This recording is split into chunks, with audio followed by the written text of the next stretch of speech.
The chandeliers of the Four Seasons Chicago Grand Ballroom cast fractured light across 500 faces, all turned toward the stage where Preston Sterling stood with the confidence of a man who had rehearsed his moment for 15 years.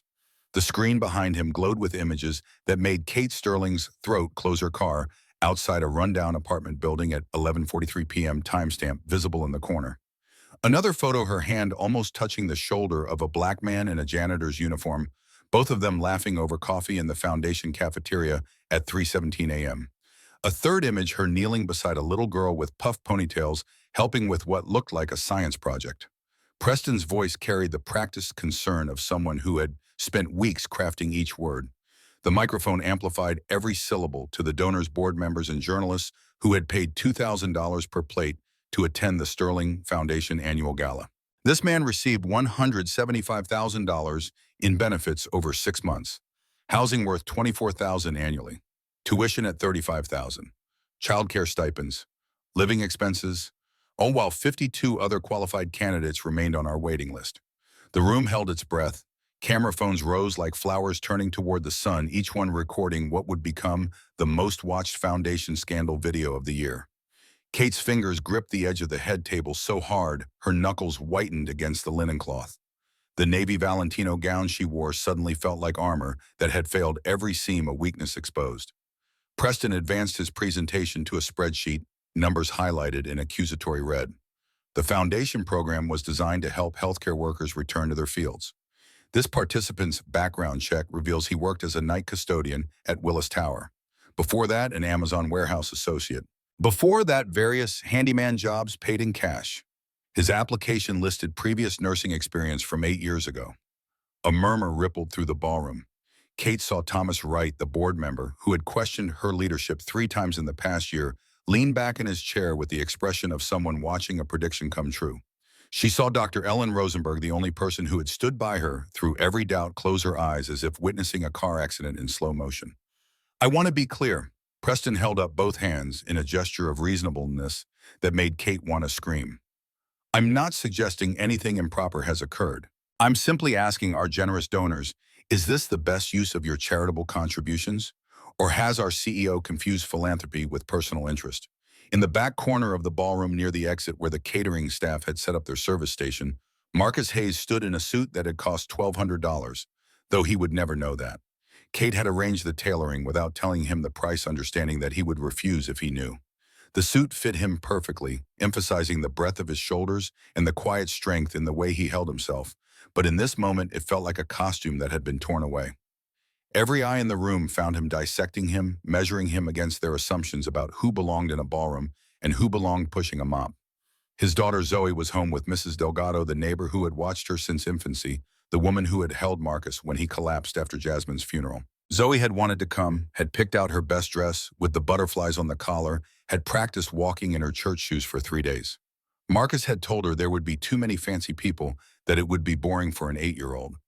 Really, he had wanted to protect her from this world, from the moment he had known in his bones would eventually arrive. The moment when someone would make him invisible again. Marcus felt the weight of 500 people's judgment pressing against his chest like the hospital corridor walls when he had run toward Jasmine's room and found doctors surrounding her bed, their faces telling him everything before their words could. He had been invisible then too, just another grieving black man. The nurses guided to a quiet room to break down away from the other patients. They had been kind, their hands gentle on his shoulders, their voices soft with practiced sympathy. But not one of them had looked him in the eye and said the words he needed to hear. Someone had made a choice and his wife had paid for it with her life. He began walking toward the exit, not running because he was too proud for that, because his mother Dorothy had raised him to keep his dignity, even when the world tried to strip it away. But each step cost him something essential, some piece of himself left behind in the space between the elegant tables and the door that promised escape. He passed donors who shifted away as if poverty might be contagious, their diamonds catching the chandelier light in small explosions of wealth that could have fed Zoe for a year. He passed a journalist whose phone followed his movement at the red recording light, a tiny accusation. Kate stood. The motion was sudden enough that conversation rippled into silence again. Her hand found the microphone before Preston could react, her voice cutting through the ballroom with an authority that came from 15 years of building an empire from maxed-out credit cards and sheer refusal to fail. Wait, let me tell you about Marcus Hayes. Marcus stopped. He did not turn around, but his shoulders tensed under the expensive fabric of the suit jacket. Kate saw his hand reach for the door handle, saw him pause, saw something in that moment of hesitation that reminded her of the way he had looked at her in the parking lot of Phoenix General Hospital 6 weeks ago, when she had offered him help and he had wanted to refuse but could not quite bring himself to walk away from the possibility that his life might contain more than survival. 3 months ago, I was on flight 1847 from Chicago to Phoenix. 35 minutes after takeoff, I went into anaphylactic shock. My throat closed. I couldn't breathe. 53 passengers watched me dying. She paused, letting the silence build. In the back of the room, Marcus turned slowly to face her. His expression remained carefully neutral, but Kate saw the slight widening of his eyes, the recognition that she was about to make this moment irrevocable for both of them. One man in seat 3C pulled out his iPhone and started filming, already composing his TikTok caption, I imagine. But in seat 37B, crammed between a broken bathroom door and a screaming infant, a man in duct-taped shoes stood up. Kate's voice cracked on the last words. She had not meant to let emotion through, had built her career on the principle that feelings were weaknesses to be locked away behind quarterly reports and strategic plans. But this memory carried weight that could not be compressed into professional detachment. She remembered the gray fog at the edges of her vision, the steel bands crushing her chest, the horrible certainty that she would die, surrounded by strangers who would remember her as an inconvenience on their morning flight. He saved my life in 2 minutes and 53 seconds. Then he disappeared. Preston moved toward her, his face tight with poorly concealed fury. Kate stepped away from him, positioning herself where the microphone would carry her words to every corner of the ballroom. I didn't know his name. The flight attendants tried to get it, but he was gone, vanished into the crowd like he had never existed. So I hired an investigator. It took 2 weeks and $24,000 to find him. She reached into the small clutch purse she had set on the table, pulled out a folded document, and held it up where the journalist's cameras could capture it clearly. This is what I discovered. Marcus Hayes, 38 years old, works 3 jobs. Night custodian at Willis Tower, $12.75 an hour. No benefits. Warehouse associate at Amazon, $16.50 an hour, classified as seasonal for 14 months. Weekend handyman, cash basis, whatever he can find. Current bank balance, $143.18. The numbers fell into the ballroom like stones into still water, each one creating ripples of discomfort. Kate saw faces shift, saw the easy judgment begin to complicate itself with something that might have been shame. She pressed forward, her voice gaining strength from the truth she had carried alone for too long. When I found him, yet I also found this. She pulled out another document, this one thicker medical record she had obtained through channels that would likely get her sued if anyone examined them too closely. His wife, Jasmine Hayes, died 4 years ago. Childbirth complications, postpartum hemorrhage at Sterling Medical Partners Hospital. The last 3 words hit the room like a detonation.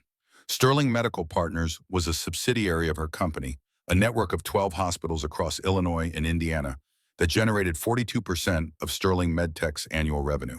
Kate saw board members exchange glances, saw Thomas Wright lean forward with sudden attention, saw Preston's face drain of color as he began to understand where this was going.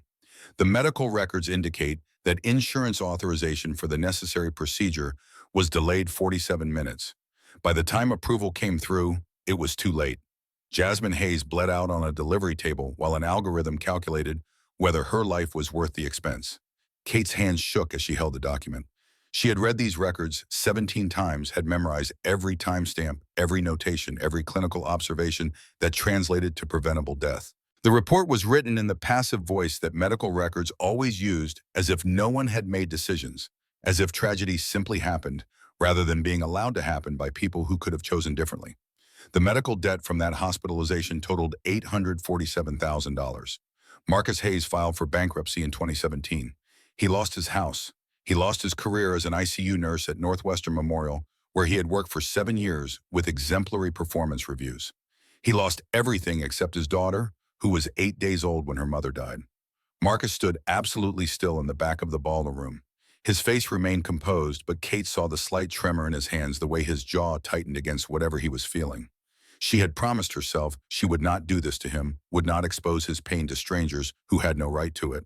But Preston had made that choice for both of them, and the only way forward was through the fire. So yes, I created a scholarship program. Yes, I personally recruited Marcus Hayes. And yes, he received $175,000 in benefits over 6 months. He also scored in the 91st percentile on his recertification exams. He led a successful code blue during his clinical rotation that saved a patient's life. His attending physician called him the most naturally gifted nurse she had seen in 20 years. Kate turned to face Preston directly. Her brother looked smaller, somehow diminished by the exposure of his cruelty. They had the same eyes, the same sharp cheekbones that came from their mother, but where Kate had channeled her grief into building something, Preston had let his fester into this moment of calculated destruction. This program wasn't charity, Preston. It was the bare minimum of what we owed. And if you had done 5 minutes of research instead of hiring someone to photograph me drinking coffee, you would have known that. The ballroom erupted. Journalists shouted questions. Board members huddled in urgent conversation. Donors pulled out phones to call their lawyers or their PR teams. Preston stood frozen at the podium, his carefully constructed attack collapsing under the weight of facts he had not bothered to discover. Kate walked away from the head table, away from the chaos she had ignited, straight toward the man who had saved her life and asked for nothing in return. Marcus met her halfway. The space between the elegant tables became a no man's land, where a billionaire and a janitor stood, facing each other, while 500 people watched and tried to understand what they were witnessing. Kate wanted to apologize, wanted to explain that she had never meant for his story to become public spectacle. But before she could speak, Marcus did something that stopped every conversation in the room. He extended his hand. His palm was rough with calluses from years of manual labor. His fingers marked with small scars from warehouse work and emergency repairs, and all the ways poverty demanded payment from the body. Kate took his hand, felt the strength in his grip, felt something pass between them that had nothing to do with charity and everything to do with two people who had both learned that the systems meant to protect them could kill just as easily. 3 months earlier, the words appeared on the screen behind them as Preston's presentation software automatically advanced to the next slide, unaware that the script had been abandoned. But the phrase was perfect, an accidental cue for the story that needed to be told.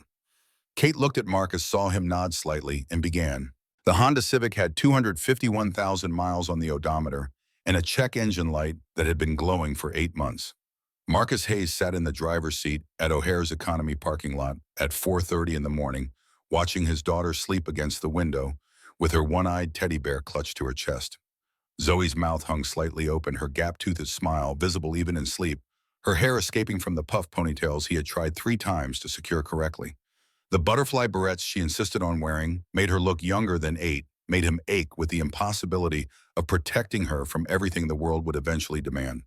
The plane ticket had cost $139 on Spirit Airlines. He had saved it over 4 months by skipping lunch at the warehouse, by telling Zoe they were having breakfast for dinner because eggs were cheaper than anything else, by walking the 3 miles from his night custodian shift to his day warehouse shift to save $2.50 in bus fare.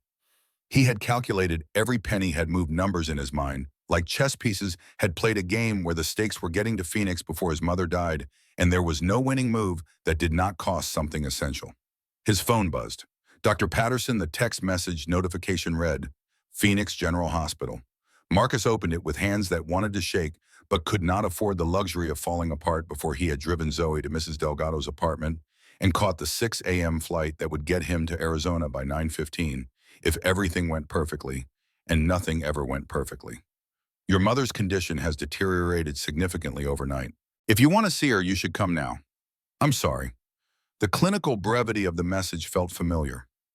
Marcus had written similar texts during his 7 years in the ICU at Northwestern Memorial, had learned to compress tragedy into 14 words that acknowledged pain without drowning in it.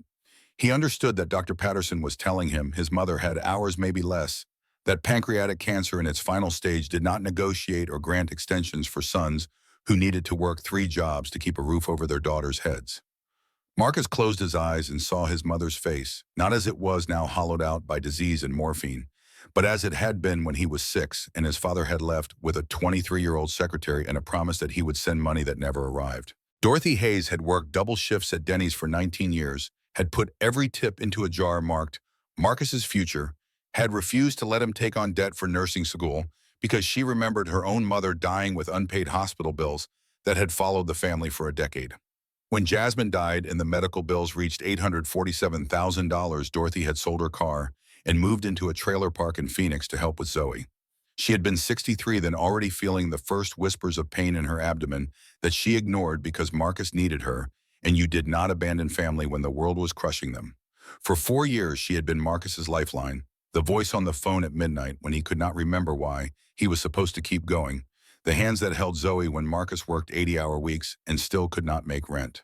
Now she was dying in a hospital 2,000 miles away, and Marcus had exactly 3 hours and 47 minutes to say goodbye. Zoe stirred in the passenger seat, her eyes opening slowly. She blinked at the dark parking lot, at the rows of cars that stretched toward the terminal building, at her father's face with an awareness that 8-year-olds should not have to carry. "Are we going to see Grandma? Dorothy?" Her voice was small, cautious, testing the edges of a truth she already understood.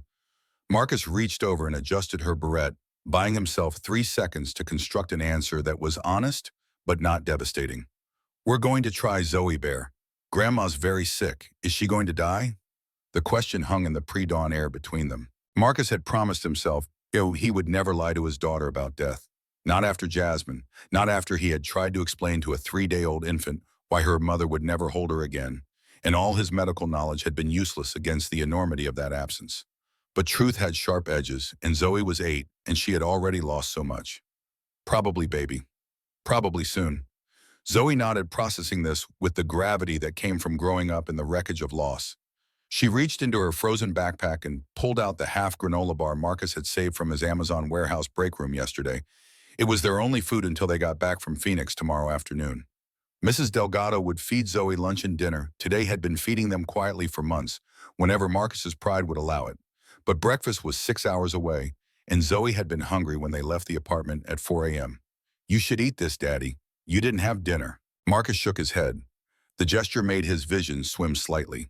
73 hours without sleep catching up with him in the moment before adrenaline could mask it. He had worked the night custodian shift from 11 p.m. to 7 a.m., had gone directly to his warehouse shift from 8 a.m. to 5 p.m., had come home and made Zoe mac and cheese from a box that cost 89 cents while he ate nothing, had tried to sleep for 2 hours before giving up and packing their bags for the airport. "I'm okay. You eat it." Zoe broke the granola bar precisely in half, her small fingers, careful with the geometry of sharing. She handed him the larger piece with a look that told him arguing would be pointless. They ate in silence, watching the sky begin to lighten over the parking lot, each of them holding their half of inadequate sustenance and understanding that this was what love looked like when you had nothing else to give. Catherine Sterling arrived at her office before dawn, as she had every single day for 15 years. The 47th floor of Willis Tower stretched beneath floor-to-ceiling windows, Chicago sprawling below, like a kingdom she had built from maxed-out credit cards and sheer refusal to fail. Her Starbucks was black, no room for cream. She did not have time for complications. The Bloomberg terminal cycled through pre-market futures while her Wall Street Journal lay open, yellow highlighter marking the sections that mattered. 19 days until the IPO. Sterling MedTech valued at $4.2 billion. Her phone buzzed with a text from Preston about Q3 projections and board members questioning her leadership priorities. She deleted it without responding. Preston had wanted her chair since the day she founded this company, had spent 15 years watching and calculating and positioning himself for the moment she showed weakness. She would never show weakness, Doctor. Ellen Rosenberg appeared in the doorway at 6:15, silver hair pulled back in a bun that had looked the same for the 30 years Kate had known her. Ellen was the only person on earth who called Kate by her first name without permission, who had been her mother's friend and her mentor, and the voice that told her hard truths when everyone else was afraid to contradict the CEO. "You look like death warmed over. When did you last sleep?" "Eat something that wasn't from a vending machine." Sleep is for people who aren't 19 days from the largest medical technology IPO in NASDAQ history. Ellen studied her with the clinical assessment of someone who had spent 40 years diagnosing what people tried to hide. Your mother worked herself into an early grave, heart attack at 51, alone in her office at 2 in the morning. You were 24. Don't make me watch history repeat itself. Kate said nothing. Her mother had left her one inheritance, the bone-deep terror of poverty, and an iron determination never to be weak, never to be dependent, never to be invisible again. She had built walls so high that no one could see inside them, had constructed armor so thick that nothing could penetrate it. She did not know yet that armor could also become a prison. The intercom on her desk buzzed. Jennifer, her assistant, sounded apologetic even through the speaker. Ms. Sterling, your car is ready for the airport. Flight 1447 boards in 90 minutes. Kate glanced at her calendar. Phoenix same-day turnaround meeting with the medical device manufacturer who supplied 30% of Sterling Medtech's diagnostic equipment. 3 hours in the air, 4 hours of meetings, 3 hours back. She would be in her office by 7 p.m., would review the IPO documents until midnight, would wake at 5 and do it again because that was what it took to stay ahead of people like Preston, who were always watching for the moment gravity caught up with her. She grabbed her briefcase and her overnight bag that contained nothing overnight about it, just documents and a change of clothes and the anxiety medication she had taken daily since her mother died. Ellen watched her go with an expression that felt like prophecy, like someone witnessing the beginning of a story whose ending they could already see. The plane lifted off from O'Hare at 6:07 a.m., carrying its cargo of separate lives towards separate destinations. In first class, Kate Sterling reviewed IPO documents on a laptop that cost more than Marcus Hayes earned in 2 months. In seat 37B, Zoe fell asleep against her father's shoulder with Mr. Buttons clutched to her chest, exhausted from waking at 4 in the morning. Marcus felt the engine shift pitch as they reached cruising altitude. He had flown exactly 3 times in his life, to Phoenix for his father's funeral when he was 16, to Phoenix for Jasmine's sister's wedding the year before she died, and now. Each flight had carried him toward grief, and he wondered if this was his destiny, to be a man who only flew toward loss. His eyes closed despite his determination to stay awake. Sleep pulled at him with the weight of 73 hours without rest, with the warehouse shifts still aching in his lower back, with the janitor shifts still chemical sharp in his lungs from industrial cleaners. He thought about his mother's last text message sent 2 weeks ago when she could still hold her phone. "I'm proud of you, baby. Don't be afraid to live again." He had not understood what she meant then. He understood now, sitting in economy class next to his sleeping daughter, flying toward the moment he would have to explain to Zoe that Grandma Dorothy had joined Mommy in heaven, and they would be okay, even though okay was a lie. He told himself every morning when he woke at 4 a.m. to work 3 jobs that would never be enough. 35 minutes into the flight, Kate Sterling reached for her water glass and felt her throat tighten. The sensation was subtle at first, easy to dismiss as stress or dehydration or the dry air of the pressurized cabin. But then her lips began to tingle, that peculiar numbness that spread like frost across her mouth. Her chest constricted. Steel bands wrapped around her ribs, squeezing tighter with each attempted breath. She tried to inhale and couldn't, tried to call for help, and produced only a wheezing gasp that barely carried beyond her seat. The shrimp, the catered lunch her assistant had ordered delivered to her office at noon. Kate had eaten it while reviewing acquisition proposals, had barely tasted. It had been too focused on the numbers to notice her body's first subtle warnings. She was allergic to shellfish, had known this since childhood, had been vigilant about avoiding it for 47 years. But stress did things to attention, and she had been so focused on the IPO that she had eaten half the salad before remembering to check the ingredients. The cabin erupted into chaos. Someone screamed. The flight attendants rushed over, their faces pale with panic. Kate's vision grayed at the edges. She was dying at 30,000 feet, surrounded by strangers, alone, despite the crowd. All that money, all that power, all those years of building an empire utterly useless in the face of a simple allergic reaction. Then hands touched her face. Gentle hands, rough hands, calloused hands that moved with practiced precision. Someone tilted her head back, fingers finding her carotid pulse with the certainty of long experience. The voice that followed carried no panic, just the steady calm of someone who had done this before, in circumstances far worse than a commercial aircraft at 30,000 feet. "Ma'am, I'm a nurse. Stay with me. You're going to be okay." Through the gray fog consuming Kate's vision, a face materialized, brown eyes holding hers like anchors in a storm. A man with exhaustion carved into every line around his mouth, worry etched across his forehead, but his hands steady as he assessed her pupils, her breathing, the cyanosis spreading across her lips. Behind him, a small face appeared, a little girl with tangled curls and a one-eyed teddy bear watching with solemn terror. "Daddy, is the lady going to die?" "No, baby. She's going to be just fine." The certainty in his voice defied everything happening in Kate's body. Her airway was closing, her heart racing toward cardiac arrest, her blood pressure dropping as histamine flooded her system. But something in this stranger's voice made her believe him anyway. Marcus's hands remembered everything. 8 years away from nursing, 8 years of scrubbing toilets and loading boxes, but muscle memory does not forget. His fingers moved through the assessment protocol without conscious thought. Airway compromise, pulse weak and thready at 130 beats per minute, lips progressing from pink to blue. Classic anaphylaxis, severe and progressing fast. She's in anaphylactic shock. I need the emergency medical kit now. Does anyone have an EpiPen? The flight attendant scrambled toward the front galley. Marcus positioned Kate's head to maximize airway opening, checked her breathing pattern, noted the wheezing that indicated bronchospasm. The kit arrived. He grabbed the epinephrine auto-injector, checked the dosage, positioned it against her lateral thigh. 1, 2, 3. He pressed firmly, felt the spring mechanism release, counted the 10 seconds required for complete administration. Kate's body jerked slightly. Marcus began his assessment again. Pulse still thready, but maintaining. The epinephrine would take 60 to 90 seconds to reach therapeutic effect if it was going to work at all. Breathe with me, in and out, slow and steady. You're doing great. Color began returning to her face. The steel bands around her chest loosened incrementally. She gasped, coughed, breathed. The cabin erupted in applause, but Marcus barely heard it. He was already calculating the next decision point: monitor for biphasic reaction, prepare for second dose. If symptoms returned, arrange for paramedic evaluation on landing. The flight attendant touched his shoulder. Sir, you saved her life. Can we get your name for our records? Marcus checked his watch, 7:52 a.m. Mountain Time.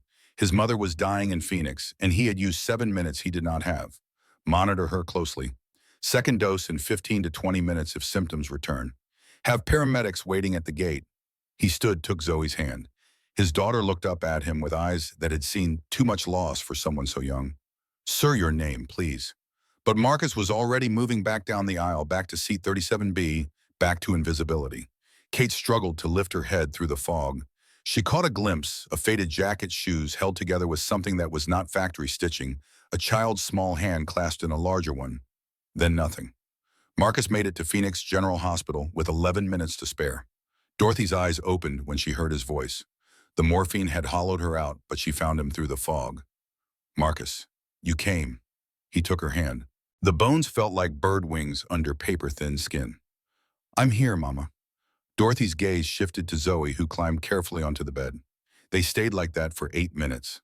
Dorothy stroked Zoe's hair, hummed fragments of lullabies, whispered words only Zoe could hear. Dorothy's eyes found Marcus again. Her hand gripped his with surprising strength.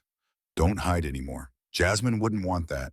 Promise me you'll live again, not just survive. Live, I promise, Mama. Dorothy smiled. The morphine pulled her under. Her breathing slowed, each inhalation coming further apart. At 9:47 a.m. Mountain Time, Dorothy Hayes took her last breath while her son held her hand and her granddaughter pressed against her side. Zoe did not cry. She simply held Mr. Buttons tighter and looked up at her father. Is Grandma with Mommy now? Yes, baby. They're together. 2,000 miles east, Kate Sterling lay in a private suite at Northwestern Memorial Hospital, machines beeping confirmation of her survival. The doctors had kept her for observation, standard protocol for anaphylaxis given the risk of biphasic reaction in the hours following exposure. She had argued, had insisted she needed to return to work, had pulled rank and threatened to sign herself out against medical advice. Then her blood pressure had dropped again at hour 3, and the second dose of epinephrine had been necessary after all, exactly as the stranger on the plane had predicted. Ellen Rosenberg sat in the visitor chair reading through emails on her tablet, but mostly watching Kate with the clinical assessment of someone who had known her since she was a girl, building business plans in her mother's kitchen. You should rest. I've been resting for 6 hours. You almost died 6 hours ago. Rest means more than being horizontal. Kate stared at the ceiling tiles, counting the small perforations in the acoustic material, because focusing on something quantifiable kept her mind from spiraling into the gray fog of dying alone at 30,000 feet. 53 people had watched her airway close. One had filmed it. Only one person had moved, and she did not even know his name. The man who saved me. I need to find him. Ellen set down her tablet. Why? Kate turned her head to meet her mentor's gaze. Because in 47 years, I've never met anyone who helped me without wanting something in return. I need to understand what that means. Maybe it means exactly what it appears to mean. Some people are kind without calculating the return on investment. The words landed with more weight than Ellen had intended. Kate looked away, back to the ceiling tiles, back to the safety of things that could be counted and controlled. She had built her empire on the principle that everything was a transaction, that kindness was weakness disguised as virtue, that the only person you could trust was yourself. A stranger on a plane had just proved that principle was a lie, she told herself, to justify the isolation she had chosen. I want to hire an investigator. Someone who can find him. Ellen's expression shifted into something close to alarm. Kate, you're exhausted. You're on epinephrine and antihistamines, and you almost died this morning. Maybe make this decision when your judgment isn't compromised by medication. My judgment is fine. I want him found. Today. Ellen studied her for a long moment, then sighed with the resignation of someone who had lost this argument many times before. At least wait until tomorrow. Get actual rest. Then if you still want to hire someone, I won't try to stop you. Kate nodded, but they both knew she had already made up her mind. The stranger who had saved her life had become a puzzle that demanded solving a variable in an equation that refused to balance. She would find him, understand him, categorize him into a framework that made sense. That was what she did. She solved problems. She did not yet understand that some people could not be solved, only witnessed. Declan Thorne charged $500 per hour and was worth every penny. He had spent 20 years with the FBI's Chicago field office before retiring into private investigation work that paid better and required less paperwork. Kate hired him on the phone from her hospital bed at 4 in the afternoon, authorized a retainer of $24,000 without blinking, and told him she needed results within 2 weeks. The investigation consumed 13 days. Thorne worked methodically, starting with the flight manifest for United Flight 1847 from Chicago to Phoenix, 847 passengers. He narrowed it down to men traveling with children, 27 candidates. Then he cross-referenced with the flight attendants' descriptions: African-American male, late 30s, seated in economy section 37, faded clothing child, approximately 7 to 8 years old. That gave him 4 possibilities. 2 were traveling with sons. 1 was traveling to Phoenix for vacation, his social media showing beach photos and resort reservations. The 4th man had no social media presence at all, which in itself was interesting. Thorne ran background checks on all 4. The 4th candidate's results made him pause. Marcus James Hayes, previous address foreclosure, current address month-to-month rental in Chicago South Side. Employment history in the past 8 years, exclusively manual labor and service positions. But before that, 7 years as a registered nurse at one of Chicago's premier hospitals. Thorne dug deeper. Hospital records showed exemplary performance reviews. Then abrupt resignation in January 2017 with no disciplinary issues noted. The pattern suggested personal crisis, not professional failure. He pulled credit reports, found the bankruptcy filing from March 2017. Medical debt, $847,000. The number was too specific to be random. Thorne requested public records for the bankruptcy proceedings. The medical debt traced back to Sterling Medical Partners Hospital, Chicago. Childbirth complications. Patient deceased Jasmine Bellamy Hayes. Thorne sat back in his chair and did the math. Kate Sterling's subsidiary hospital. Marcus Hayes' wife. An authorization delay that Thorne's sources in the medical community confirmed was unusually long. A settlement with a non-disclosure agreement that buried the case under legal expenses. He compiled everything into a comprehensive report, delivered it to Kate's office on a Thursday morning, exactly 13 days after she had hired him. Kate opened it alone, having sent her assistant home early, having locked her office door against interruption. The first page contained a photograph, a black man in his late 30s, weathered features, tired eyes, standing outside an aging apartment building on Chicago's South Side. He wore the uniform of a night custodian, dark blue work pants, and a matching shirt with a name patch that read Marcus. She read through the file methodically. Current employment, previous employment, educational background, financial status that painted a picture of someone barely surviving despite working 87 hours per week. Then she reached the section about Jasmine Hayes, and her hands began to shake. Sterling Medical Partners Hospital. Her subsidiary. Her system. Her insurance protocols that decided whether procedures were authorized quickly or slowly based on algorithms that calculated cost versus risk versus probability of litigation. 47 minutes. Kate read the medical records 3 times. The obstetric team had documented everything with clinical precision. Onset of hemorrhage at 3:17 a.m. Request for emergency surgery authorization at 3:19 a.m. Standard protocol, required response within 15 minutes for life-threatening emergencies. Approval had come through at 4:04 a.m. The patient had been moved to surgery immediately, but by then the blood loss was catastrophic. Time of death, 4:11 a.m. The insurance company's internal notes obtained through Thorne's law enforcement contacts were brutally clinical. Patient demographic factors suggest low litigation risk. Standard authorization protocols apply. Approved at Tier 2 review threshold. Translation. They had waited because the algorithm calculated that a young black woman was less likely to sue successfully than other demographics. 47 minutes to save $12,000 in surgical costs. The math was efficient. The outcome was death. Kate sat in her office as sunset painted Chicago gold and red outside her windows. The city looked beautiful from the 47th floor, looked like something she had conquered, rather than something that consumed people like Marcus Hayes, who worked 3 jobs and still could not afford to keep their daughters fed. She thought about the man on the plane who had saved her life with hands that bore the evidence of years of manual labor, who had disappeared before she could thank him, who was apparently living on the edge of eviction while she prepared to take her company public for $4.2 billion. The man whose wife had died in her hospital because an algorithm had calculated that 47 minutes was an acceptable delay. Kate picked up her phone and texted Ellen, "I need the corporate jet. Tomorrow, Chicago South Side. And I need the personnel file for every patient death at Sterling Medical Partners in the last 6 years." Ellen's response came immediately. "What are you doing?" Kate stared at the question for a long moment before typing, "Something I should have done 8 years ago." The parking lot of a Chicago medical clinic 2 blocks from Marcus's apartment baked under afternoon sun. Kate's investigator had tracked him here, where Marcus occasionally volunteered translating medical instructions for Spanish-speaking patients. The clinic staff knew him, trusted him, called him whenever they had patients whose limited English made standard intake procedures difficult.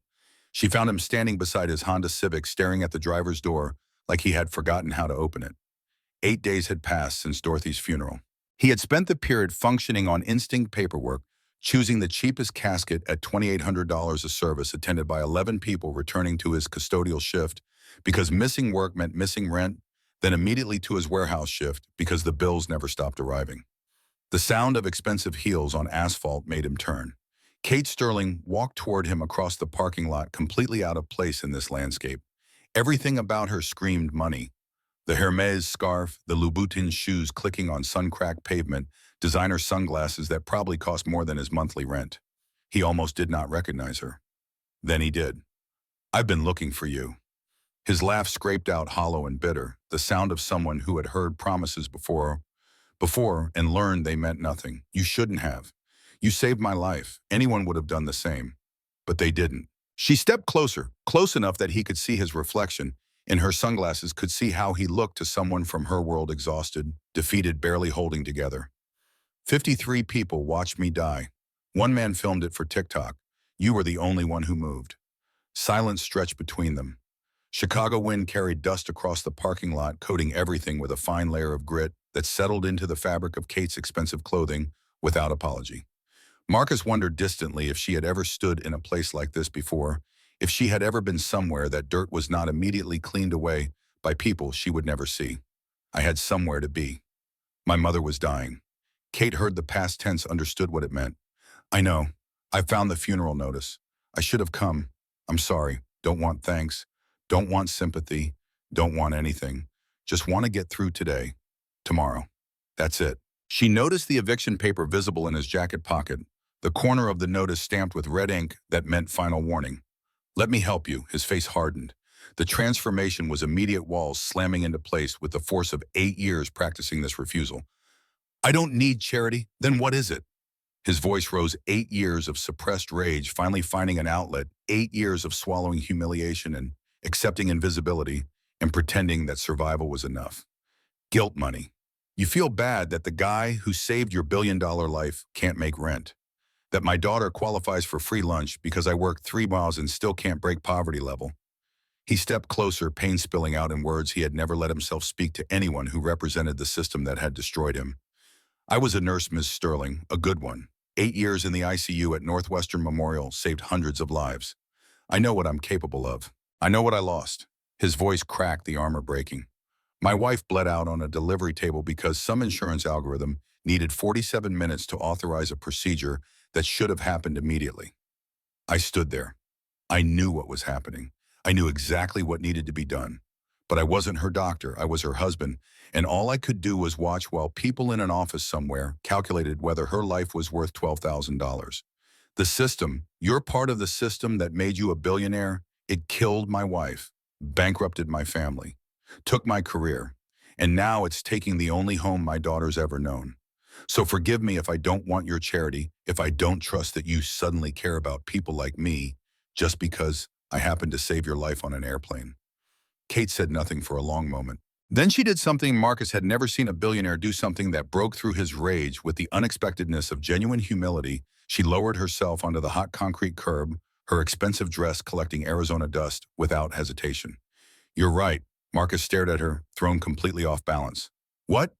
"You're right about everything." She looked up at him from the curb, and for the first time Marcus saw past the armor of wealth to something that looked almost like shame.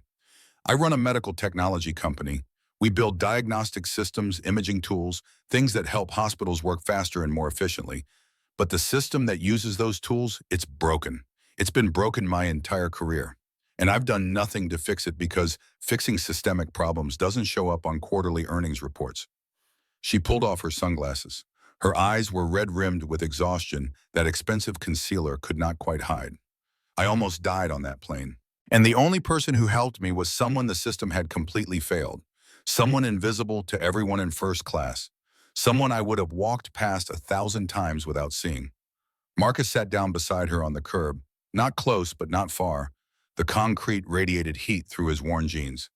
They sat there in the parking lot of a free clinic on Chicago's South Side, two people from completely different worlds united temporarily by the truth that systems were designed to create winners and losers, and both of them had learned that lesson through blood. "What do you want from me?" Kate's answer came slowly, carefully, like someone testing the weight of words before committing to them. "Honestly, I don't know yet. I've been thinking about this for 2 weeks. What if there was a program, healthcare reentry, for nurses and other medical professionals who left the field? Scholarships, housing assistance, childcare support, full tuition for recertification courses, job placement in exchange for 3 years working in underserved communities." "Why are you telling me this?" "Because your license is still active. I checked. Because you saved my life with skills you haven't used professionally in 8 years. And that tells me the competence is still there. Because I need to know if someone like you would even trust someone like me to build something that actually helps instead of just making me feel better about the system I profit from." Marcus picked up a pebble, turned it over in his work-worn fingers. "It would have to be work, not charity. I earn every single thing. Full transparency on program costs and requirements. No special treatment. I apply like everyone else. Every penny earned. Every step documented. Independent review panel for applications, so I can't be accused of favoritism. And for Zoe, safe housing in a neighborhood with good schools. Healthcare that actually covers what she needs. After-school program, so she's not alone while you're in classes or clinical rotations. Everything a child needs to thrive, not just survive." Marcus thought about the eviction sheriff arriving in 6 days. Thought about Mrs. Delgado's offer to let them sleep on her couch, which was kindness, but also the death of dignity. Thought about Zoe's science fair project that she had worked on for 3 months, about the way her face lit up when she talked about wanting to be a scientist, about the future he wanted to give her that seemed impossible on 87 hours of minimum wage work per week. Thought about his mother's voice in the hospital room. "Don't be afraid to live again. I'll think about it." He extended his hand. Kate took it, felt the weathered texture of skin that had scrubbed floors and loaded boxes and fixed broken things for cash, felt something pass between them that neither of them was ready to name. Their hands stayed clasped for 3 seconds longer than a business transaction required. "If I do this, I need to understand why." "Why me?" "Why do you care?" Kate's honesty surprised them both. "Because you saw me when I was dying. Really saw me. Not my money, not my company, not the quarterly earnings or the IP or any of the things that usually define me. Just me. A person who couldn't breathe. And I don't know when the last time that happened was. When someone saw me as just a person." The call from Shields Elementary School came 2 weeks later. Marcus was in the middle of his warehouse shift stacking boxes of electronics onto pallets for shipment when his phone buzzed with a number he recognized as Zoe's school. His stomach dropped. Calls from school during work hours meant emergency, meant injury, meant something had gone wrong with the only thing in his life that he could not afford to lose. "Mr. Hayes, this is Principal Morrison. I need you to come to the school. There's been an incident with Zoe. Is she hurt?" "Not physically, but there's a situation we need to discuss in person." Marcus told his supervisor he had a family emergency, lost 3 hours of wages he desperately needed, and drove to Shields Elementary with his hands gripping the steering wheel, hard enough to make his knuckles ache. He found Zoe sitting outside the principal's office, her gap-toothed smile absent, her eyes fixed on her shoes. Mr. Button sat in her lap, clutched tight against her chest, in a way that meant she was scared. The story came out in pieces, each one making Marcus's jaw tighten. Mrs. Henderson, Zoe's third-grade teacher, had administered a surprise science quiz that morning, covering material they had studied for the past 3 weeks. Zoe had scored 98%, missing only one question about the phases of the moon. Miss Henderson had kept Zoe after class while the other children went to recess, had asked where she had gotten help with studying, had suggested that students from Zoe's background did not usually perform at this level without assistance. Principal Morrison sat behind her desk with the uncomfortable expression of someone forced to address racism she did not want to acknowledge existed in her school. I've spoken with Mrs. Henderson. She maintains that she was simply concerned about academic integrity. She says several students have been caught sharing the answers recently, and she wanted to ensure she accused my daughter of cheating because an 8-year-old black girl scored well on a science test. I don't think we need to make this about race, Mr. Hayes. Marcus's voice stayed calm, controlled every word chosen with the precision of someone who had learned that showing anger in situations like this only confirmed the assumptions people had already made. My daughter studies every night. She checks out books from the library about astronomy and biology and chemistry. She asks me questions about how the human body works because her mother died giving birth to her, and she wants to understand why. She earned that 98% through hard work and natural curiosity. He leaned forward slightly, holding Morrison's gaze. And yes, this is absolutely about race. Mrs. Henderson would never have questioned a white child's performance. She made an assumption based on Zoe's skin color and my economic status. She violated district policy on discriminatory assumptions. I want it documented. I want a formal investigation. And I want Zoe moved to a different classroom. Principal Morrison shifted uncomfortably in her chair. Mr. Hayes, I understand you're upset, but accusations like that are very serious. Mrs. Henderson has been teaching here for 12 years. 12 years of making these assumptions. That's even worse. The meeting ended with promises of investigation and diversity training that Marcus knew would amount to exactly nothing. The system protected itself always, but he had planted a flag, had made it clear that he would not accept this quietly, and sometimes that was all you could do. He took Zoe's hand and walked her out of the school building, past Mrs. Henderson's classroom, where the teacher watched through the window with an expression that said she would remember this challenge to her authority. What Marcus did not know, Mrs. Henderson's sister was married to the cousin of Preston Sterling's wife. The connection was distant enough to avoid obvious conflict of interest, close enough that family gatherings included discussions of Kate's foundation projects and the kinds of people who were being given opportunities they supposedly had not earned. By that evening, through a network of family phone calls and social connections that Marcus would never see, Preston Sterling would know about the black custodian in Kate's scholarship program who had defended his daughter against academic integrity concerns. By the next morning, Preston would have decided this man represented a threat that needed to be managed. In the car, Zoe finally spoke, her voice small and uncertain. I didn't cheat, Daddy. I know, Zoe Bear. You're brilliant. Never let anyone make you feel small. Why did Mrs. Henderson think I cheated? Marcus gripped the steering wheel, searching for an answer that was honest but not devastating. Because some people can't imagine that kids who look like you can be just as smart as anyone else. They see your skin color or where we live or what I do for work, and they make assumptions. But they're wrong. You're going to keep proving them wrong every single day. Will it always be like this? The question hit him harder than he expected. He wanted to lie, wanted to promise that the world would be fair if she just worked hard enough. But he had promised himself he would never lie to his daughter about the realities she would face. Sometimes, but you're not alone. There are people who will see you, really see you, and recognize how special you are. And you have me, always. Preston Sterling's office occupied the northeast corner of Sterling MedTech headquarters with views of Lake Michigan and furniture that announced success without speaking. He sat behind a desk made from reclaimed barnwood that had cost $18,000 and reviewed the private investigator's report on Marcus Hayes with growing unease. The scholarship program had been Kate's project from the beginning. Preston had voted against it in the board meeting 3 months ago, had argued that foundation resources should focus on research grants and equipment donations rather than individual charity cases. He had lost that vote 7-2 with only Thomas Wright supporting his position. Kate had approved $500,000 for a pilot program supporting 10 healthcare workers, and Preston had filed the defeat away as ammunition for the inevitable moment when Kate's sentimentality damaged the company's bottom line. Now that moment had arrived.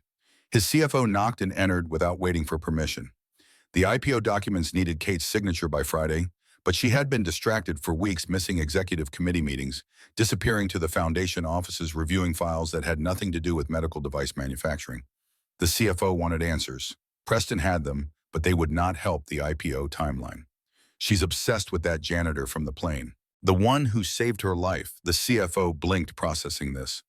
The janitor is in our scholarship program. Preston pulled up Marcus Hayes' application on his monitor, rotated the screen so his CFO could see the file. Former ICU nurse at Northwestern Memorial, resigned in January 2017, accepted into our program 6 weeks ago. Kate personally recruited him. Waived the normal application timeline, so she's grateful. That's not a scandal. Preston clicked to the next page in his private investigator's more comprehensive report. His wife died at the Sterling Medical Partners Hospital in December 2016. Postpartum hemorrhage. Insurance authorization delayed 47 minutes. Family received a wrongful death settlement of $175,000 and signed a non-disclosure agreement. The case was classified under general legal expenses to avoid regulatory reporting. The CFO's face went pale. Does Kate know Preston opened another file, this one marked confidential, legal affairs, executive access only?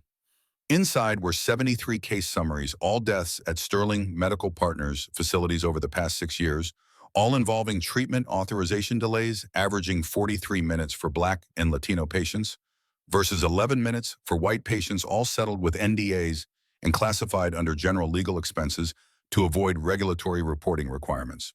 Marcus Hayes' wife was case number SC22847. If she doesn't know yet, she will soon. The man's a registered nurse. He understands medical records. If he ever gets access to our authorization protocols or comparative data, he'll see the pattern. And when he does, the IPO is dead. No investor will touch a company with 73 wrongful death settlements buried in the books and a potential civil rights lawsuit pending. What do you want to do? Preston leaned back in his $1,800 ergonomic chair, calculations running through his mind faster than the Bloomberg terminal could track futures prices. We document everything about Hayes, his building access logs as a custodian, his time in the foundation offices, his interactions with Kate. We build a comprehensive case that he's using the program to access company files for purposes of litigation. When the time comes, we terminate him for cause and make it very clear that Kate's judgment was compromised by personal feelings of gratitude. That's risky. If it looks like retaliation against a whistleblower, Preston's smile did not reach his eyes. It won't be retaliation. It will be protecting shareholder value from a CEO who let a legal liability infiltrate the company because she felt guilty about a plane ride. Marcus Hayes excelled in the scholarship program in ways that surprised everyone except himself. The pharmacology exam that tested drug interactions and contraindications felt less like new learning and more like remembering a language he had spoken fluently before choosing silence. He scored 91%, not the highest in the class, but solid enough to prove he belonged, that he had not somehow faked his way through nursing school 8 years ago. The clinical rotation brought everything back with a force that left him shaking after his first shift. Northwestern Memorial Hospital assigned him to the cardiac ICU, the same floor where he had worked for 7 years, where some of the attending physicians still remembered him. The first code blue came 20 minutes into his shift, 67-year-old male ventricular fibrillation unresponsive. Marcus's body moved before his mind could panic. Compressions rhythm checked defibrillation at 200 joules, resumed compressions. His hands found the rhythm that had been drilled into him through hundreds of simulations and dozens of real codes. The attending physician watched him work with growing recognition, finally pulling him aside after the patient stabilized and was transferred to recovery. "You trained here. I remember you." "Hayes, right?" Marcus nodded, waiting for the question about why he left, preparing the answer he had rehearsed about personal circumstances and timing and needing to take care of family obligations. "You were one of the best nurses we had." The physician's voice carried no judgment, just an observation and what might have been regret. "Whatever made you leave, I'm glad you're back. We need people who move like that when it matters." The words settled into Marcus's chest like a weight he had not known he was carrying, like permission he had not realized he needed. He had convinced himself that leaving nursing meant he had failed, that walking away from a profession he loved made him a coward who could not handle the pressure. But this physician saw competence where Marcus had only seen inadequacy, saw value where Marcus had seen nothing but the absence of the wife who had died while he watched. Thank you. That means more than you know. Allies emerged slowly, carefully, like people testing the ice on a frozen lake to see if it would hold. Dr. Ellen Rosenberg started attending the advanced pathophysiology seminars that Marcus took as electives ostensibly to stay current with medical research, but really because Kate had asked her to observe, to assess, to determine if Marcus Hayes was genuinely capable or just someone riding on Kate's guilt. Ellen watched Marcus present a case study on septic shock protocols with a detailed analysis of someone who understood not just the clinical pathway, but the underlying biochemistry, the cascade of inflammatory responses, the delicate balance between aggressive intervention and iatrogenic harm.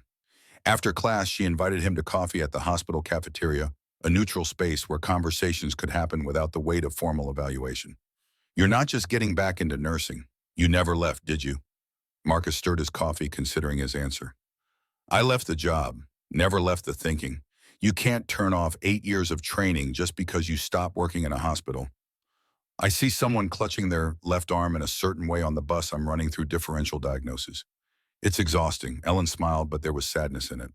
Kate told me about your wife. I'm sorry for what happened and for the system that allowed it to happen. The apology hung in the air between them, heavier than the institutional coffee and the background noise of medical professionals on their breaks. Marcus had heard versions of I'm sorry before from hospital administrators and insurance representatives and lawyers who needed his signature on settlement documents. But Ellen's apology carried something different, acknowledgement that sorry was inadequate, but necessary anyway, that some harms could not be repaired, but still deserve witnessing. I've been trying to report patterns in our authorization delays for 3 years. Ellen's voice dropped lower, taking on the tone of someone sharing information that could have professional consequences. The board won't listen. They say I'm being overly cautious, that delays are normal operational variants, that the algorithm is designed to prevent unnecessary procedures and control costs. How many cases Ellen pulled out? Her phone opened a spreadsheet she had clearly been maintaining for years with the meticulous care of someone who knew that documentation was the only defense against institutional denial. 73 deaths across Sterling Medical Partners facilities in 6 years, all involving treatment authorization delays averaging 43 minutes, disproportionately affecting Black and Latino patients. Average delay for white patients is 11 minutes. Marcus stared at the numbers, his medical training automatically calculating the statistical significance. 43 minutes. Jasmine had waited 47, 4 minutes longer than the average, but well within the pattern. The numbers were clear, mathematical, undeniable. Someone had designed a system that calculated the value of human life based on demographic data and concluded that some people were worth faster response times than others. Do you have documentation beyond this spreadsheet? Everything? Ellen's eyes held his with the intensity of someone who had been waiting years for someone to ask that question. Medical records, authorization, timestamps, insurance, approval forms, patient demographic data. I've been keeping copies of everything in case anyone ever wanted to actually investigate, instead of just dismissing my concerns as paranoia. Why are you showing me this? Because Kate Sterling is trying to figure out why she's alive and your wife is dead. And I think you deserve to know it wasn't random. It wasn't bad luck. It wasn't an isolated incident. It was a system working exactly as it was designed to work. The evidence gathering became Marcus's second education, the PhD program he had never enrolled in, but was completing anyway through necessity and rage transformed into methodology. Rosa, the janitor supervisor who had hired him 3 years ago, when no one else would reveal she had been keeping deleted emails for 6 years on a private server in her basement. I knew something was wrong. Rosa's basement smelled like old books and determination, like someone who understood that history belonged to whoever kept the records. Every time an email came down from management about not reporting incidents, about settling claims quickly and quietly, about avoiding regulatory attention, I forwarded it to myself before deleting it from the company server. I kept everything in case someone needed it someday. James, another scholarship participant, turned out to be a former Sterling MedTech employee who had been forced out after reporting a safety violation in the sterilization protocols at one of the surgical centers. He had documentation of the retaliation performance reviews that suddenly turned negative after years of exemplary ratings write-ups for infractions that other employees committed without consequence, the eventual termination for alleged theft of supplies that he could prove he had never taken. They silence anyone who speaks up. James spread his files across a foundation conference table, years of careful documentation organized into binders with color-coded tabs. I reported that our sterilization protocols weren't being followed consistently. 2 months later, I was fired for alleged theft. I fought it, hired a lawyer, but without union protection, I had no chance. The settlement required me to sign an NDA. But I kept copies of everything. Marcus compiled it all into a system that would have impressed a federal prosecutor. He created spreadsheets tracking authorization times by patient demographic, by time of day, by hospital, location, by insurance provider. He cross-referenced Ellen's medical cases with Rose's emails and James's safety reports. The pattern emerged with crystalline clarity. Sterling Medical Partners had implemented an authorization algorithm designed to delay expensive procedures, and that algorithm used demographic data as a proxy for litigation risk. The logic was brutal in its efficiency. Black and Latino patients received slower authorizations because the algorithm calculated they were statistically less likely to pursue litigation successfully, had less access to high-quality legal representation, faced more barriers to proving discrimination. The system was perfectly legal as long as no one documented the discriminatory impact. Marcus was documenting everything. The ballroom returned to focus as Kate finished her defense of Marcus. The journalists were already typing headlines forming in real time on laptop screens and phone notes. Preston stood frozen at the podium, his carefully constructed attack collapsing under the weight of facts that transformed the narrative from scandal to tragedy, from accusations of impropriety to revelations of institutional failure. Marcus walked back toward Kate through the silence. Every camera in the ballroom tracked his movement, capturing the moment for social media feeds that would make this video go viral within the hour, that would be replayed on news broadcasts and analyzed in think pieces and cited in congressional testimony about healthcare discrimination. He reached the stage where Kate waited, her navy gown still immaculate, despite the chaos, her armor intact, but her face showing cracks that no amount of professional composure could hide. "Thank you for telling them. You didn't have to do that." "Yes, I did." Her voice carried to the microphone still active on the podium, broadcasting her words to every corner of the ballroom and to the recording devices that would ensure they lasted beyond this night. "Because you're right about everything, and I'm tired of pretending the system works when it only works for people who look like me." Marcus turned to face the ballroom. The 500 donors and board members and journalists represented power that he had spent his entire adult life being invisible to, power that had crushed him and taken everything he loved and expected him to accept it quietly. But Zoe's words echoed in his mind. "You're not invisible, Daddy." And his mother's final command, "Don't be afraid to live." Ms. Sterling is correct about one thing. I did receive $175,000 in benefits through the scholarship program. What her brother failed to mention is why I needed those benefits. Preston's face drained of color. Kate touched Marcus's arm gently, a gesture that could have been warning or encouragement or simple human connection. He chose to interpret it as permission to continue, as a signal that she would stand with him through whatever came next. My wife Jasmine died 4 years ago at Sterling Medical Partners Hospital. Postpartum hemorrhage during childbirth. The obstetric team requested emergency surgery authorization at 3:17 a.m. Insurance approval came through at 4:04 a.m. She died at 4:11 a.m. during the procedure that would have saved her life if it had started 47 minutes earlier. The ballroom held its breath. Marcus pulled out his phone, opened the presentation file he had prepared over 6 months of investigation, sent it to the podium's display system via the connection Kate's assistant had arranged without knowing what Marcus planned to present. The screen behind him changed from Preston's accusatory photographs to a timeline rendered in clinical precision. 47 minutes. That's how long the insurance algorithm needed to decide whether my wife's life was worth $12,000 for emergency surgery. 47 minutes while I stood outside the delivery room, knowing exactly what was happening, knowing exactly what needed to be done, unable to do anything, because I wasn't her doctor, I was her husband, and the system required authorization before action. He advanced the slide. 73 patient names appeared, each with a date of death, a hospital location, an authorization delay time measured in minutes that translated to hours of grief and years of absence. The list filled the screen, a memorial to the dead rendered in Times New Roman font and medical terminology that could not hide the human cost. I spent the last 6 months documenting a pattern. 73 deaths across Sterling Medical Partners facilities over 6 years, all involving treatment authorization delays for emergency procedures. Average delay time for Black and Latino patients, 43 minutes. Average delay time for white patients, 11 minutes. The numbers hit the room like artillery fire, each statistic a detonation that rearranged understanding. Marcus saw board members reaching for phones to call lawyers, saw journalists typing furiously, saw Thomas Wright's face go pale as he calculated the legal exposure and the personal liability and the destruction of reputation that was already unfolding in real time. I have medical records for all 73 cases, authorization timestamps that show the exact moment doctors requested approval and the exact moment it came through.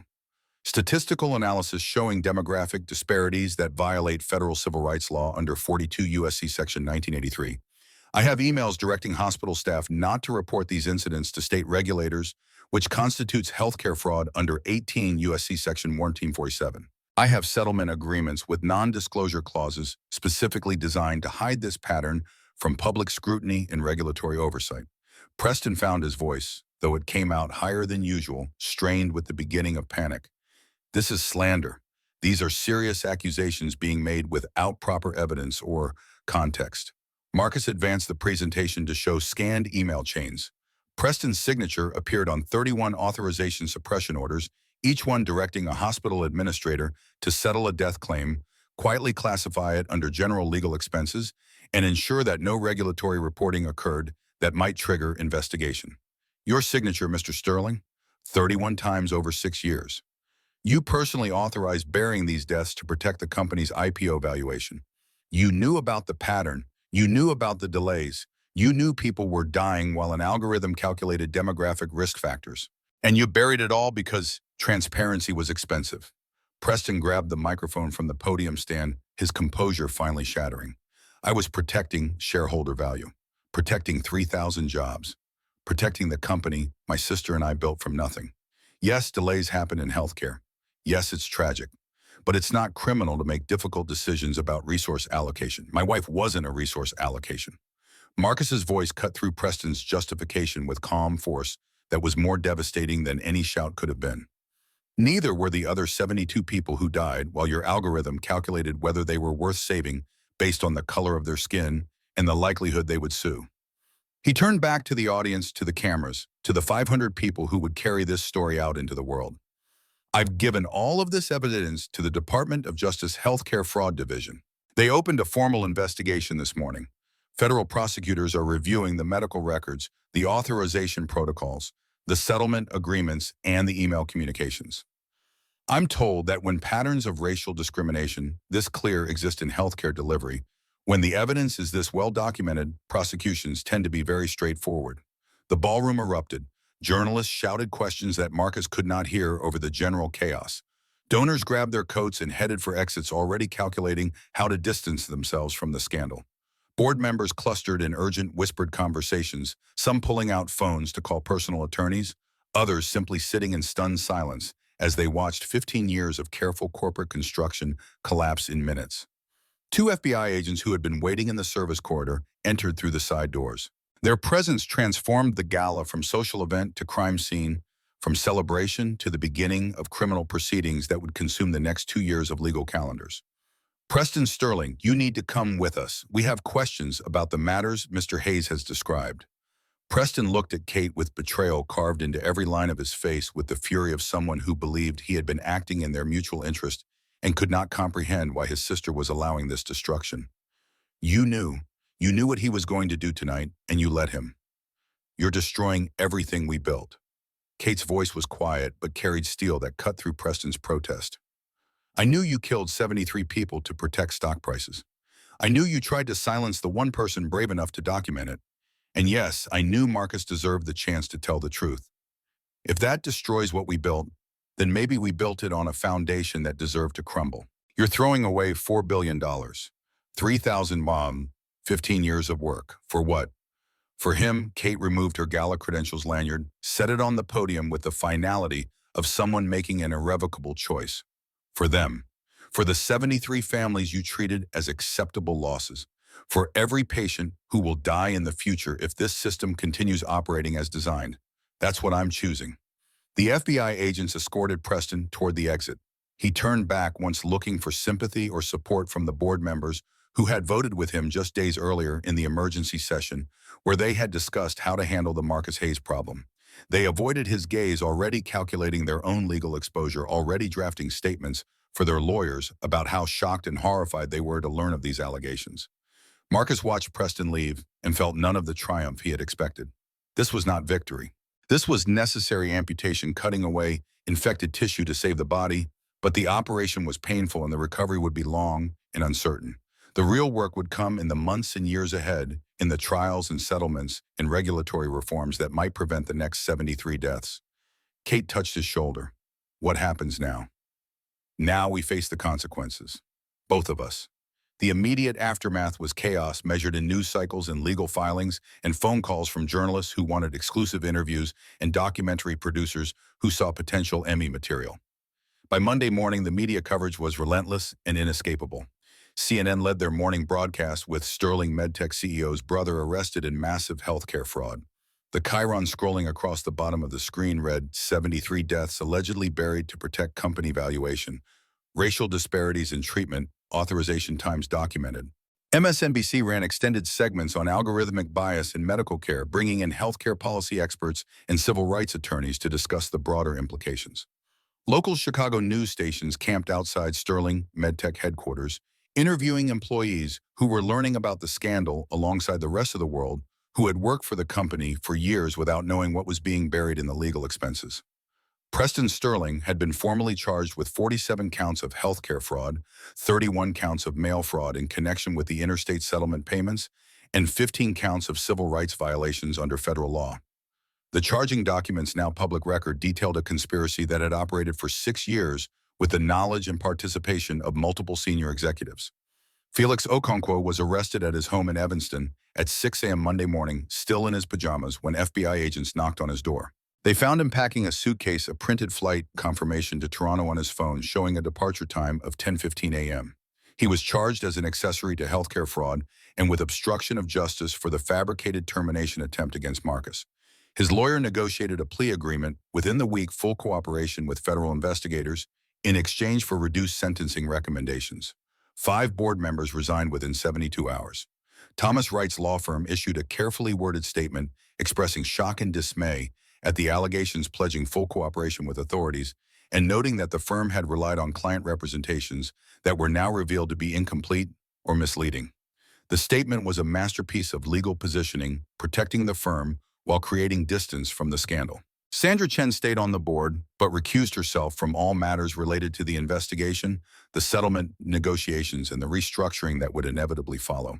She had voted against some of Preston's initiatives, had raised concerns about the authorization delay patterns when Ellen Rosenberg first brought them to the board's attention 3 years ago. Her paper trail would protect her from prosecution, but not from the knowledge that she could have pushed harder, could have done more. Kate postponed the IPO indefinitely. The announcement came in a terse press release issued at 4:47 p.m. on Monday. Sterling MedTech announces postponement of planned initial public offering pending resolution of ongoing federal investigation and comprehensive review of medical authorization protocols. The company's private valuation, based on recent venture capital funding rounds, plummeted from $4.2 billion to approximately $600 million within days. The company's major investors demanded emergency meetings. Several threatened lawsuits for misrepresentation and fraud, claiming they had relied on financial statements that failed to disclose the massive legal exposure hidden in general expense categories. Kate's lawyers spent 16-hour days in conference rooms negotiating standstill agreements, trying to prevent a cascade of litigation that would destroy whatever remained of the company. The restructuring was brutal and necessary. 300 employees were laid off in the first month as Sterling MedTech contracted to a sustainable size without the expected IPO capital infusion. Kate personally called each one to apologize, an exercise that took her 16 hours spread across 2 days and left her voice hoarse and her eyes red from crying in the brief moments between calls. "I'm sorry. We failed you. The company failed you. I failed you." That was what she said to each person, variations on the same theme of accountability and regret. Some people were gracious, understanding that she was trying to do the right thing in an impossible situation. Others were angry, and they had every right to be. Kate listened to all of it, accepted all of it, because that was the minimum she owed to people losing their jobs because of choices she had not stopped her brother from making. Marcus's face appeared everywhere. CNN wanted exclusive interviews. NPR producers called his phone repeatedly, leaving voicemails offering to develop a podcast series about his investigation and the broader implications for healthcare justice. Local news stations sent reporters to his apartment building, creating a gauntlet of cameras and microphones he had to navigate just to take Zoe to school. He declined most requests. The few statements he gave were brief, measured, carefully focused on the systemic issues rather than personal narrative or emotional appeal. This isn't about me, it's not about my family. It's about 73 families who deserve justice and a healthcare system that needs to value all patients equally, regardless of their demographic characteristics. That was his standard response, delivered in the same calm tone he had used at the gala, refusing to provide the dramatic sound bites the media wanted. Zoe handled the attention with surprising resilience, the kind of strength that 8-year-olds develop when they have already survived worse than media attention. Other kids at Shields Elementary asked if her daddy was famous now. She told them her daddy was just trying to help people like her mommy. The simplicity of an 8-year-old's moral clarity cut through the media circus in ways that adult commentary could not. Mrs. Henderson, the teacher who had accused Zoe of cheating, was quietly transferred to another school district within the week. Principal Morrison issued a public apology to the Hayes family and announced mandatory bias training for all faculty members. The gestures felt performative to Marcus compliance theater, designed to avoid lawsuit rather than genuine institutional change, but he accepted them as the limited accountability the system was capable of providing. The Department of Justice investigation consumed 18 months of calendar time and thousands of person-hours of legal work. Federal prosecutors built their case methodically, interviewing hundreds of witnesses, subpoenaing millions of documents from Sterling Medtech servers, reconstructing the full scope of the conspiracy from fragments of deleted emails and carefully buried settlement agreements. The evidence was overwhelming in both volume and clarity. Sterling Medtech's insurance subsidiary had implemented the discriminatory authorization algorithm in 2010, 6 years before Jasmine Hayes' death, as part of a broader cost containment initiative. Internal emails showed senior executives discussing the efficiency gains from delayed authorizations, with one vice president noting in a message that would later be read aloud in court, "Demographic adjusted risk assessment improves our loss ratios by 3.2% annually while maintaining acceptable incident resolution rates." The translation was simple enough that even executives who claimed they did not understand the discriminatory impact could not credibly deny knowledge. Delaying care for Black and Latino patients saved money because those patients were statistically less likely to pursue litigation successfully, had less access to high-quality legal representation, faced more systemic barriers to proving discrimination in healthcare delivery. The algorithm had quantified human life based on demographic data and optimized for profit accordingly. Preston Sterling's cooperation was extensive but transparently self-serving.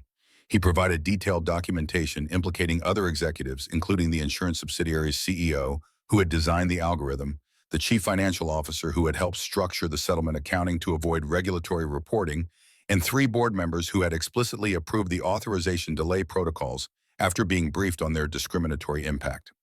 His lawyers argued he was following board directives and implementing industry standard practices, that authorization delays were common across healthcare systems, that the demographic disparities were unfortunate but not intentionally discriminatory. The argument failed to generate sympathy from prosecutors or from the judge, who would eventually sentence him. The settlement agreement took 8 months to negotiate with teams of lawyers representing Sterling Medtech, the Department of Justice, the 73 families, and various regulatory agencies, working through details that would reshape how the company operated for years to come. Sterling Medtech agreed to pay $73 million in criminal fines, exactly $1 million per documented death. The symbolism was intentional and powerful. The company entered a 7-year consent decree requiring independent monitoring of all authorization processes, quarterly reporting to federal regulators, complete redesign of the insurance algorithm, with explicit prohibition on using demographic data, and annual third-party audits of treatment delay patterns. All 73 families had their non-disclosure agreements voided by court order. The initial settlements had averaged $150,000 payments made under duress when families were grieving and facing massive medical debt and legal fees they could not afford. The new compensation package provided an additional $300,000 per family, recognition that the original payments had been inadequate and coercive. Marcus attended the settlement hearing in federal court, sitting in the gallery with Ellen Rosenberg and Rosa and James watching as the judge reviewed the terms and asked pointed questions about enforcement mechanisms and accountability measures. The judge's final statement before approving the settlement acknowledged what everyone in the courtroom understood: money could not restore the dead, but it could at least recognize the harm and provide some measure of support to the families left behind. Marcus watched these proceedings with mixed feelings that he could not quite name. No amount of money would restore Jasmine. No settlement could give Zoe back the mother she had never known, could not fill the absence that had shaped his daughter's entire childhood. But the acknowledgement mattered. The public recognition that these deaths were preventable, that they resulted from choices made by people who valued profit over patience, carried weight that money alone could not. The broader impact rippled outward faster than anyone anticipated.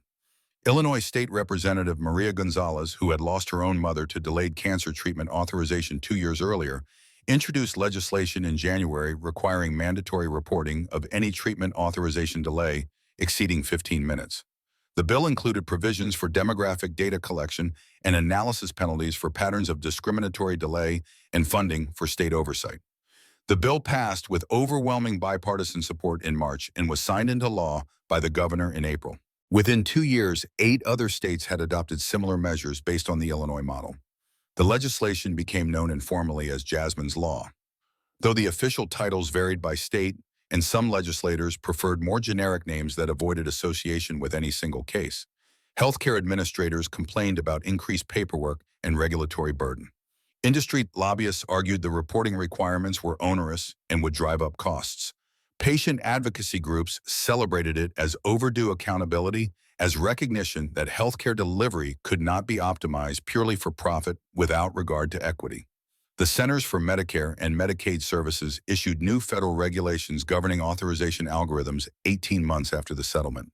The rules specifically prohibited the use of demographic data as risk factors in authorization decisions, or required insurance companies to report average authorization times disaggregated by demographic categories, mandated investigation of any disparities exceeding 5 minutes, and created whistleblower protections for healthcare workers who reported discriminatory patterns. Industry lobbyists fought the regulations with millions of dollars in campaign contributions and carefully orchestrated pressure campaigns. The regulations passed anyway, propelled by media coverage of the Sterling scandal and sustained public outrage at algorithmic discrimination in healthcare.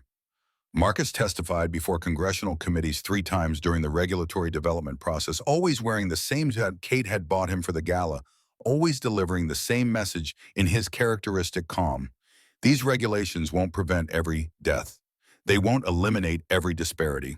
But they will make it harder to hide patterns, harder to treat some patients as worth less than others, harder to optimize healthcare delivery purely for profit without considering equity. That was what he told the House Committee on Energy and Commerce, the Senate Health Committee, and a joint hearing of state insurance commissioners. That is what we owe to the 73 families and to every future patient who deserves equal care regardless of demographics. Preston Sterling's trial was brief because it never actually occurred. He accepted a plea agreement that gave him 18 months in federal prison rather than risk the 15 to 20 years prosecutors threatened if he was convicted on all counts after trial. The plea required him to forfeit all Sterling MedTech stock options, agree to permanent prohibition from serving as an officer or director of any publicly traded company, and cooperate fully with ongoing investigations into other executives' conduct. The sentencing hearing was emotional in ways that surprised even the prosecutors, who had spent months building the case. 3 family members who had lost relatives to authorization delays gave victim impact statements. Marcus was not among them. He had chosen to let others speak, understanding that his voice had already been heard repeatedly, and other families deserved the opportunity to be witnessed in their grief. A woman named Patricia Williams spoke about her husband Robert, who had died of a heart attack after a 49-minute authorization delay for emergency cardiac catheterization. She held a photograph of Robert in his Army uniform, his smile wide and proud, and spoke directly to Preston. "You never met my Robert. Never knew he served 2 tours in Afghanistan. Never knew he coached Little League baseball and made the kids laugh when they struck out. You just saw demographic data that said he probably wouldn't sue. You were wrong about that, but you were right that I couldn't afford the kind of lawyers you have. So I took your money and signed your paper and tried to move on. But I never forgot. I never stopped knowing that someone chose to let him die. Thank you, Mr. Hayes, for making sure the world knows too." The judge who sentenced Preston noted that his cooperation had been instrumental in documenting the full conspiracy, But that cooperation did not erase the deaths his decisions had caused. The sentence was on the lower end of federal guidelines, disappointing some victim advocates who had hoped for harsher punishment. But the prohibition on serving in corporate leadership was permanent. The forfeiture of stock options was complete, and the public humiliation was comprehensive. Felix Okonkwo received 14 months for his role in burying complaints in attempting to fabricate cause for Marcus's termination. He served 9 months in minimum security before being released to a halfway house for the remainder of his sentence. His lawyer portrayed him as a mid-level employee following executive directives, a characterization that infuriated Marcus, but was apparently persuasive enough to generate sympathy from the judge. The insurance subsidiary's CEO received 36 months. The chief financial officer received 24 months. Lesser executives and managers received fines and probation. The total prison time for all convicted parties was approximately 8 years across multiple defendants, less than 2 months per death if you calculated it that way. Marcus tried not to calculate it that way. Justice was imperfect, and the criminal sentences were only one dimension of accountability. The civil settlements mattered. The regulatory reforms mattered. The public exposure of the algorithm's discriminatory impact mattered. The precedent that might prevent future deaths mattered more than the years any individual spent in prison.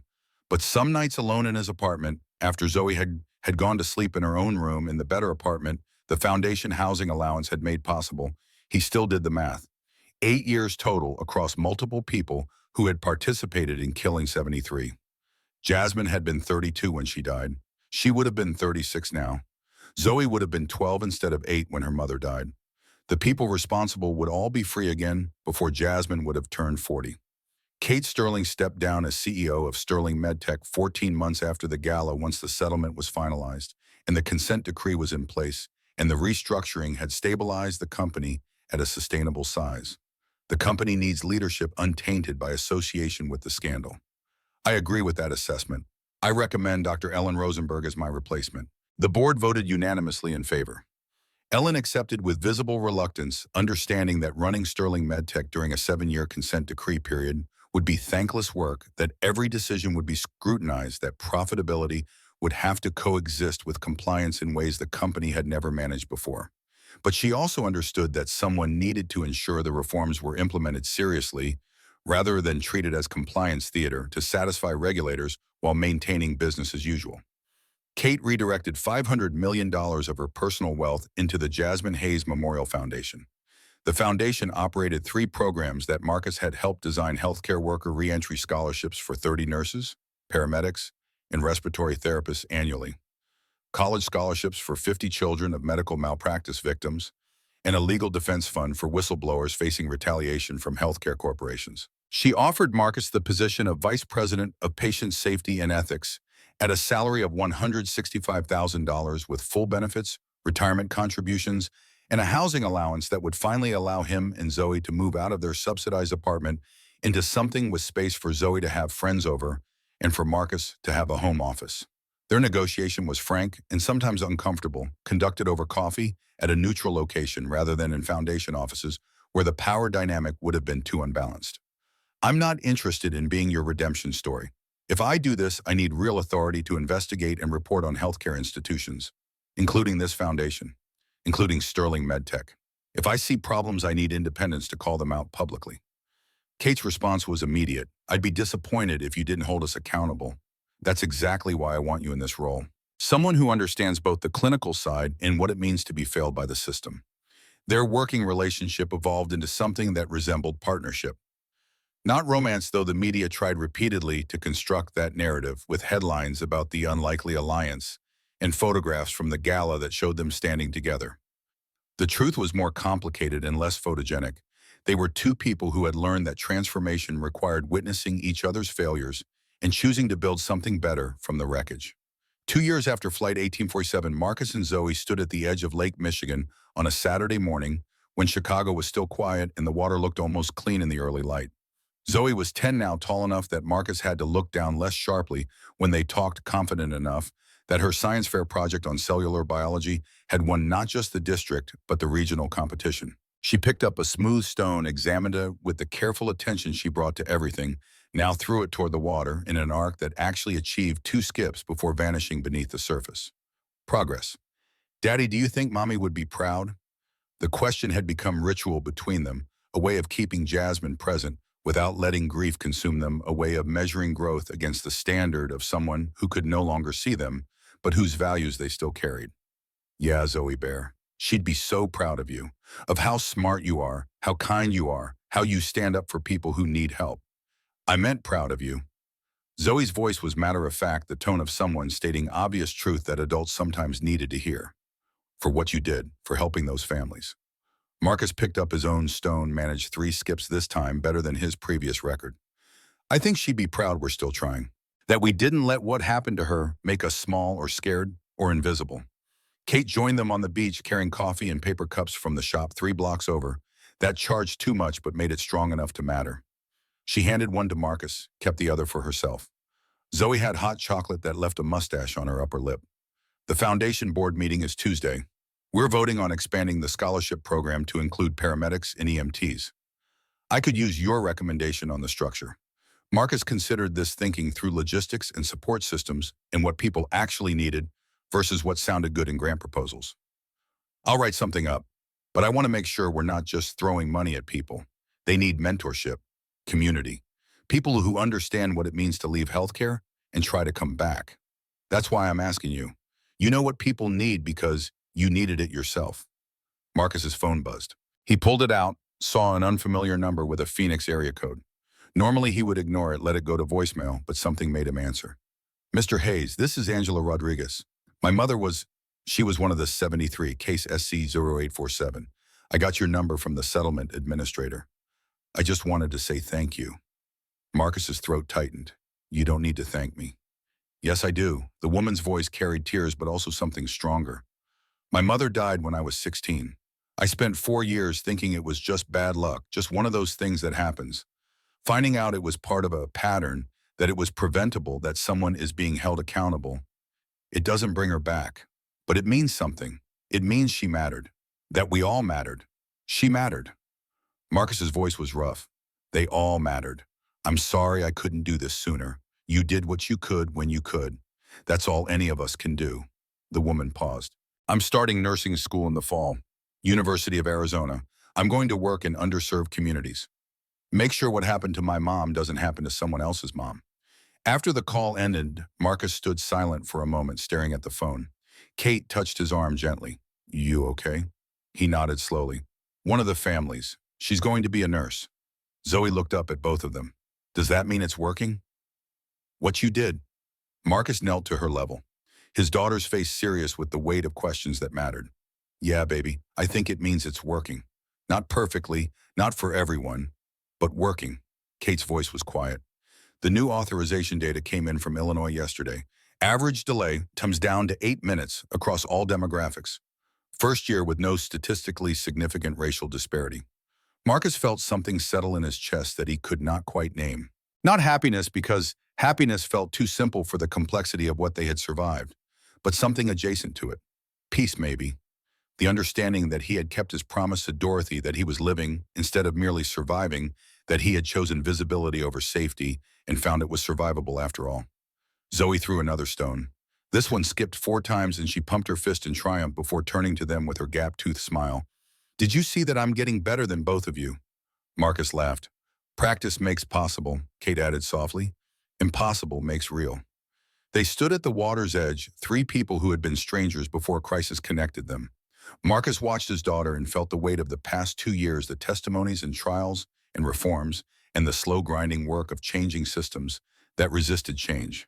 They had not saved all 73 families. They had not prevented every future death from algorithmic bias. But they had changed authorization protocols across 9 states. They had supported 80 healthcare workers back into careers. They had funded college for 100 children. We didn't change the whole world. His voice was quiet enough that only Kate could hear. Just our corner of it, Kate nodded. Sometimes that's all we can do, change what we can reach. They walked toward the city as Chicago woke to another Saturday. Marcus held Zoe's hand. Kate walked beside them, close enough to be part of the group, but respecting the boundary between colleague and family. They talked about the foundation's expansion plans, about Zoe's upcoming regional science fair presentation, about the article Marcus was writing for the New England Journal of Medicine on patient advocacy in hospital settings. What they did not talk about but all three understood 73 families had received some measure of justice. 340 patient deaths had been prevented by authorization reforms. 80 healthcare workers had returned to careers that gave them purpose. 100 children would attend college without medical debt crushing them. Preston Sterling was completing his sentence. The algorithm that had killed Jasmine Hayes had been dismantled and rebuilt with equity as a requirement rather than an afterthought. Marcus had been invisible for 8 years. He was visible now. The difference was terrifying and necessary and worth every risk. Zoe squeezed his hand. Kate walked beside them. Chicago spread before them in all its flawed complexity, a city that still had problems, but had proven that change was possible when people chose courage over comfort.